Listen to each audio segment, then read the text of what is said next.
मी छत्तीसगडला राहत असताना हे खायला शिकलो. हे आहे मुरमुरे. याला एक मायक्रोवेव्हमध्ये 30 सेकंड गरम करून घेतले, कारण साधारले होते तर मस्त कुरकुरीत झालेत.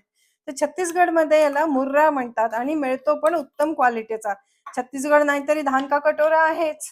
बारीक चिरलेला कांदा, लाल तिखट, हे काश्मीरी लाल तिखट आहे त्यामुळे खूप तिखट नाहीये. ते एवढं तिखट बघून घाबरू नका, पण तुम्हाला तिखट आवडत असेल तर तुम्ही जास्ती घाला. कांद्याच्या डोक्यावरच मीठ घालायचं, म्हणजे कांद्याला नीटपणे मीठ लागतं. आता थोडंसं दाण्याचं तेल आणि मस्तपैकी कालवून घ्यायचं. कोथिंबीर नाही, हिरवी मिरची नाही, लिंबू नाही, काही नाही.